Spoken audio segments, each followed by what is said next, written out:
So I haven't done a lot of videos lately, and I actually have been really sick, and we think it's due to SIBO and possibly a yeast infection in my stomach. Um, I'll kind of go through the history just really quickly. So I, in October, started feeling pretty bloated, nauseous, upper stomach hurt a little bit. I went to my GI doctor and said, hey, I've had this diarrhea issue for a long time. Let's go ahead and get tested. And as some of you know, when you're watching my videos, I tested positive for EPI, endocrine pancreatic insufficiency, which means that my pancreas is not making enough enzymes to break food down properly, so it just kind of like flows right through me. And that's been going on for like 15 years, ever since I had my gallbladder removed. Anyway, this kind of pain, though, I was feeling pain in my upper stomach that was a little bit sharper, a lot more bloating than normal. And he, of course, attributed it to enzymes. So I got a prescription of Creon. The Creon I had an allergic reaction to. So it caused hot flashes. It felt similar to having a low blood sugar attack. And so I wound up in the ER 3 days later with hot flashes, rapid heart rate, and the list goes on. I just was feeling like I was having a hypoglycemic attack. And anyway, they took me off the Creon, and so I took kind of a rest from any meds, stomach meds, for about a month. And in November, they had re-prescribed Zenpep, which is a different brand of enzyme, but it's still porcine or pork based. So there's a couple of different enzymes you can take. One of them is a plant-based enzyme. Pure Enzymes, Pure Encapsulations is one company that makes these enzymes. I've tried theirs. Theirs seem to be a really good fit for me when I do use them. But the Zenpep I did try for about 3 or 4 days successfully. But because of all the other stomach issues, I couldn't tolerate or stand adding something at that time. And so in November, super bad upper stomach pain. Everyone thought it was an ulcer. I was treated for an ulcer, given, sucralfate, 80 milligrams of Nexium, and the GI cocktails, the, lidocaine, swish it in your mouth and then swallow just little bits of it. To help with the pain, and had to wait 3 weeks to get an endoscopy before I could stop that medication. And while on that medication, I noticed the bloating tripled, the gas tripled, everything just kind of tripled and inflamed. And I thought it was an allergic reaction to the sucralfate, which I had never taken. But my doctor assured me that, allergic reactions, or not allergic, but some side effects can take place. And so just stay on it until we can get a visual of whether or not this is an ulcer. So GI endoscopy came, nothing. It was clean, a little bit too much acid, too much bile being produced, but no ulcer. And so the bile and the acid is attributed to the EPI, I produce more bile acid because it just kind of drops without a gallbladder. Anyway, was able to get off the sucralfate, and the side effects really didn't stop. So, and that's where I will kind of deviate from what is side effects and what is not. Essentially, what I had done was I had, for 3 weeks, given my stomach an anti-acid bath. And so I had no acid or very little acid production, which allowed bacteria and yeast and everything just to grow like mad in my stomach, which nobody was catching this. Nobody was, putting 2 and 2 together and saying, hey, like, this is the issue. So come in December, I started getting constipated, which is strange for someone with EPI. Diarrhea is the main, side effect. Constipation's very strange for me. And the constipation bouts were, a week in length, which is weird because, I just don't get constipated. And come December, I had a period that wouldn't go away, and constipation with it that wouldn't go away. And it just continued getting worse. And I could see physically when I laid down, I could see my colon, on my distending colon on the left side, raised up, trapped with air and stool, and it hurt so bad.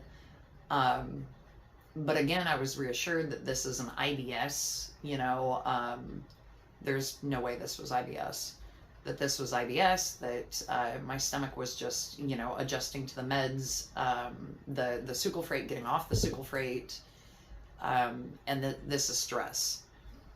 And so I had lost up to this point about 10 pounds. And I'm 5'8", about 140 to begin with. So now I'm down to 130 in December. Beginning in December. From December up until now, I've lost another 15, 20 pounds. And I'm down to 115 right now. At 5'8". And so a lot of that had to do with not being able to tolerate any food. I would eat a small piece of fish, and I would blow it up instantly. Massive amounts of gas, massive amounts of just air getting stuck in my stomach. I finally had it and wound up going outside of my GI. So I currently have Kaiser, and my GI kept putting it off and kept, prescribing these things that really didn't make sense to me. Welchol for acid binding, for bile binding, to stop diarrhea when actually I had constipation. Dicyclamin to stop muscle cramping when actually I couldn't release gas. And so a lot of what he was prescribing didn't make sense. He also prescribed nortriptyline at night for pain, which slows your GI tract down. And all indications were pointing to the fact that my GI tract actually was not moving quick enough to expel stuff, and causing just a ton of pain. So I did a little bit of research outside of Kaiser and found a place called the Oregon Clinic. The gal that I got a hold of that day scheduled me for a sigmoidoscopy and then a colonoscopy the next day, and she didn't trust, because of the weight I had lost, didn't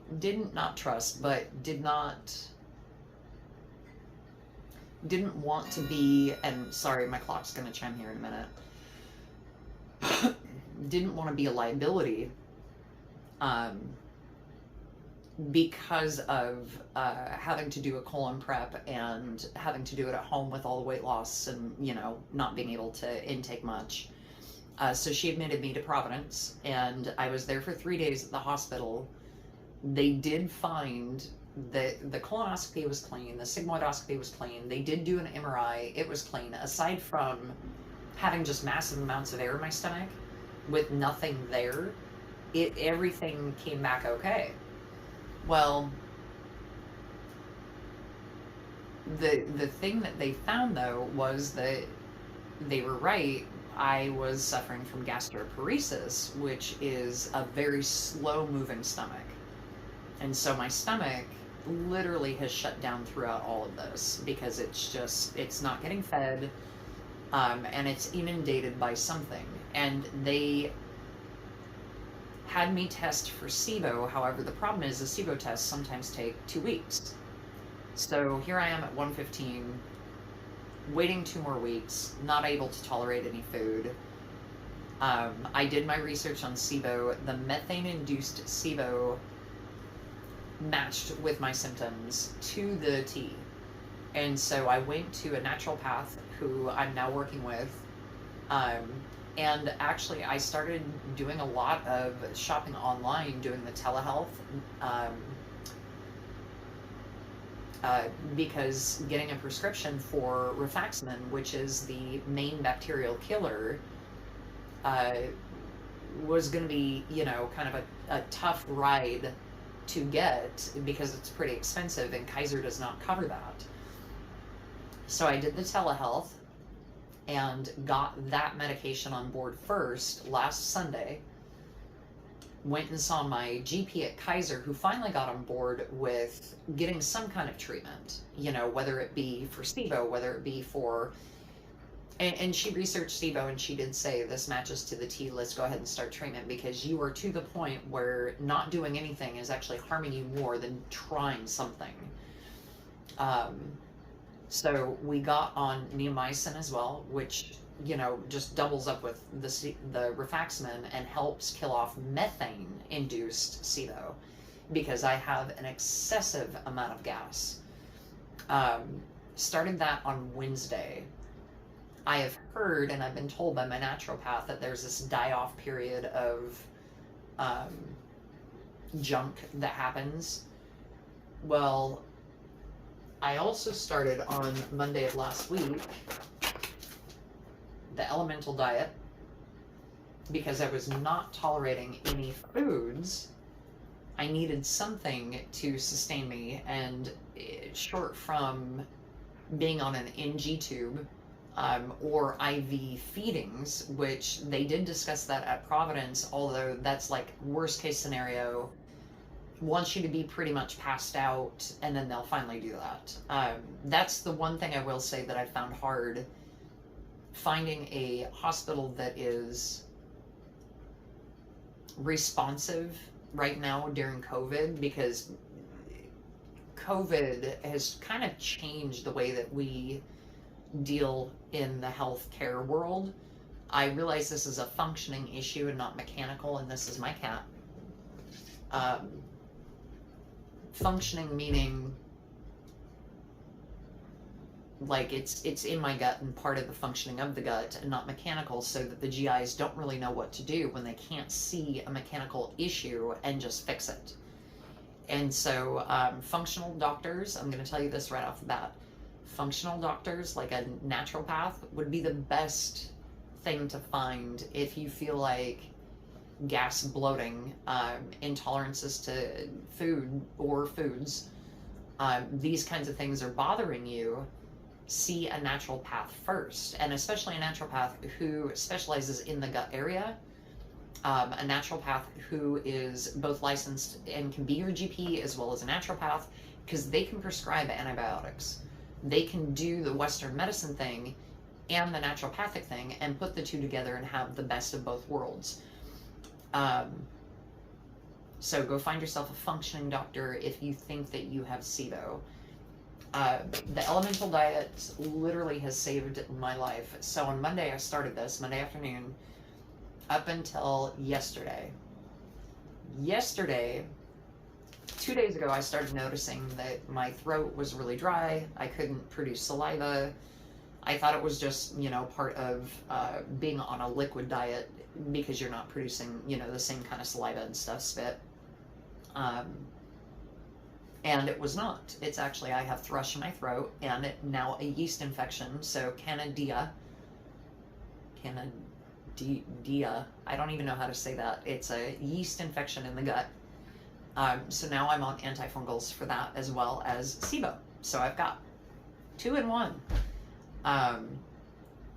This is not good for Cándida, this elemental diet. And I will say the reason why: everything in this is broken down into small little bits that are meant to be absorbed in your upper gut and then go to your lower gut and give it a rest.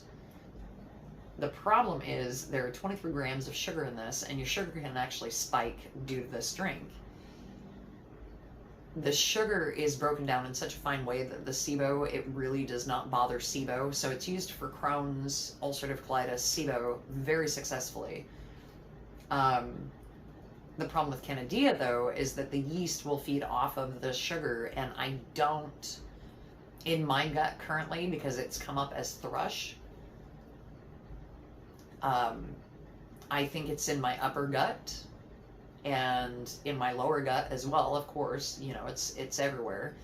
But because it's in my upper gut right now I have to stay off of this for a couple of days while the antifungals take effect. And then I can, you know, start on a regimen of something that has some sustenance. So right now my diet is so limited. And if you've ever been here, please, like, if you have struggled with SIBO and Cándida at the same time and you've been here, where you've gotten so desperate that you just don't even know what to do, let me know what your next steps were. Because what I'm doing is I'm putting the food okays for Cándida, food okays for SIBO together, and picking out the minute ones that are okay together, like rice, whole oats, which I won't start for a couple of days for the whole oats because I've heard that that can cause issues. But rice and chicken broth right now is what I've lived off of for today. Anyway, so this is like my whole host of meds. The things that I have found helpful is to make sure that your GI tract is moving. So be active. The gastroparesis is the most debilitating bit about all of this. Just having something sit in your gut and not move is debilitating. Reglan was prescribed to me. Reglan can cause tardive dyskinesia. It does cause like really weird dreams, kind of like a chemical fog brain head. I don't know how to describe that, but I feel like chemically full of chemicals when I take that. I'm on the lowest dose possible, so 5 milligrams. 10 milligrams is like therapeutic. 5 milligrams is what I'm on. My general practitioner said to cut these in half, so do 2.5 every 2 hours and see if that works better, which it does for me, because I do think sometimes the Reglan's such an irritant that my stomach just binds up completely and doesn't know what to do. So I'm going to make another video about the gastroparesis here in a minute, because it's kind of its own monster really when it comes right down to it. Trying to handle that with the SIBO is just, I don't know. I've had to take time off work. I've missed about 5 weeks of work. I'm on alpha. I'm on sick leave, major sickness. So this is like this kind of issue, SIBO and the yeast infection. These are no joke. These can be pretty much life-threatening if let go for too long. And mine was let go for too long. Mine was not caught, not treated. I had a bunch of doctors that were completely incompetent, and just not willing to listen to what was happening and rather treating me based on what my past issues were. So anyway, that's kind of my struggle of SIBO and Cándida up to this point. Currently I'm being treated for the antifungal, treated on the antibiotic. I'm only less than a week into the first round of antibiotics because Lord knows this will probably take more than one round. I will say the things that I've found helpful. So slow mag for nighttime magnesium to help with constipation. I am on Motegrity to help with my colon. So my colon has literally shut down. It's not moving a damn thing by itself. And so that includes air. What was happening in December, the whole month of December, is that the air would literally fill on one side. I'd push it and I could see it on the other side just sitting there in a great big globule. And no matter the amount of massaging, the amount of trying, I couldn't get it out. So aside from just, putting a straw up my butt, I was pretty damn desperate in December. I mean, that was the worst part. Slow mag is really good. It's got calcium added to it, so it's not a real harsh magnesium. The Motegrity worked for the first week that I took it in its dose. I'm at 2 milligrams. I can't say I've noticed a difference in the last week. So I'm not too sure if I'm getting better or if it's just losing its effectiveness. So we'll kind of, judge and see how that goes. But I'm taking it though the way that I'm supposed to. Anyway, yeah, so I'm going to do a video about the thrush, how I kind of handle that, and the things that I found like instantly helpful for the thrush, because thrush in your esophagus and your throat can be such a pain. It really was not in my mouth. It is in my throat. The one thing I will say that I have noticed that helps at night, because gastroparesis can be especially debilitating at night, melatonin. I've done so much research in regards to like what things to add, like ibergast. This stuff is magic in a bottle. The only reason why I'm staying away from it today is the ginger and the acid that it produces really upsets the yeast. So we'll see how I do today without it. But the melatonin is a lifesaver at night. I take 3 of them. I guess if you take the studies that I've read, if you take more melatonin, it has an effect on the colon transit time, and actually a quicker transit time. If you take less melatonin, it has an effect on the stomach for a quicker transit time. So I'm at 3 milligrams, which is the recommended dose for the quicker transit time for the upper stomach.